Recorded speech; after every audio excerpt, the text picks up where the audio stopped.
Usapang retirement po tayo. Alam nyo ba, ang pinakabagong Global Pension Index ng 2025 sa Pilipinas ay pang 50 sa 52 bansa tayo sa buong mundo na nangungulela. Pag-usapan po natin to.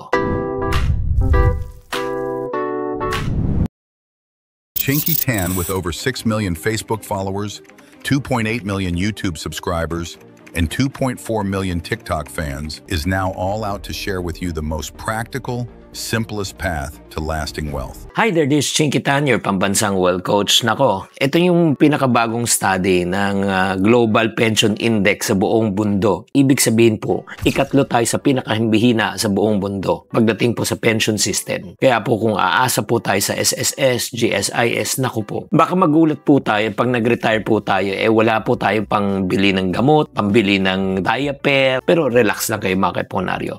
Pag-usapan po natin kung bakit po nagkaroon ng ganitong problema at ano po natin pwedeng gawin. So, ito po ay isang resulta ng report ng Mercer CFA Institute Global Pension Index. So, pinag-uusapan po dito kung gaano kasapat ang pension para mabuhay, gaano katagal para hindi ka maubusan ng pondo, at syempre kung pagkakatiwalaan ba ang sistema at ang gobyerno sa pagbibigay ng pensyon. Ang Pilipinas po may total score po ng 47.1. Medyo tumaas kumpara sa 45.8 last year, pero mababa sa global average ng 64.45. So, kung titignan po natin, ang ibig sabihin po, kahit umaandar po ang ating pension system, pero mahina po, number 1, syempre ang transparency, number 2, efficiency, at third, syempre naman, yung pagbibigay po ng pension. Kung makikita mo, napakababa po talaga. So, tayo po ay nanganganib na sa mga retiree po natin. So, ano bang dahilan? Una, bumaba yan dahil nga mababa rin ang minimum pension.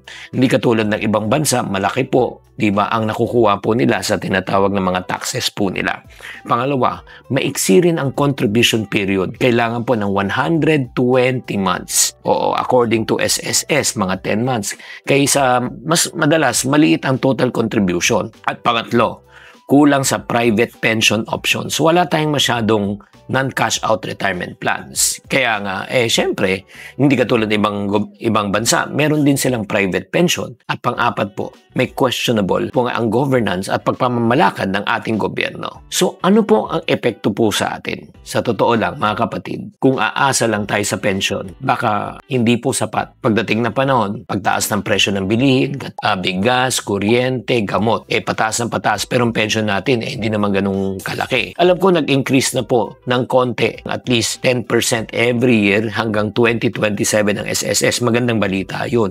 Pero yun nga, after that, tapos na naman. Kaya kung hindi tayo kikilos ngayon, baka pagdating ng panahon, magsisi tayo. Kaya nga ito po ang tips ko para sa mga taong malapit na makakuha ng pensyon o yung mga anak na may mga dapat maging pensionado na. Number 1, mag-ipon na po kayo habang bata pa. Kahit na kaunti, 100, 500, 1,000 per month. Pero pag inaraw-araw natin po yan, or let's say, linggo-linggo po natin, pagdating ng 20 to 30 years, malaki na po yan. Pangalawa, mag-invest. Mag-invest po tayo sa mga safe, katulad ng MP2, pera accounts, or if not naman po, mag-invest tayo sa ating sarili para matuto. Number 3, diversify your income. Huwag lang po aasa sa isang source. Kung may trabaho kayo, may side hustle. Pang-apat, plan for your retirement early. Hindi 60 dapat nagpaplano. Dapat at the age of 25, may retirement fund ka na. Number 5, practice financial discipline. Kailangan huwag tayong waldas. Kailangan magiging wise tayo pagdating sa pera. Kaya mga kaiponaryo, tatandaan po natin, ang tunay na financial security ay hindi po galing sa gobyerno, kundi galing sa disiplina ng sarili mo. Kung aasa tayo sa iba, nako, pagdating ng panahon, baka na lang tayo po ay lalo pang mamulubi. Dapat pag tayo po ay nag-retire, tayo po ay dapat relax at hindi stressed. Kaya kung gusto mong mag-retire ng maaga at matuto on how to retire before 50, kahit ordinaryong empleyado ka lang, type retire in the comment section para turuan kita kung paano mo palaguin ang pera mo para hindi ka mamulubi at umasa sa mga kamag-anak mo pag ikaw ay nagretiro. Sana nakatulong tong episode na ito at namulat ng iyong isipan. Mas maganda na maghanda kaysa tayo ay magmukhang kawawa. Tamang karunungan, tamang disiplina ang susi sa pagyaman.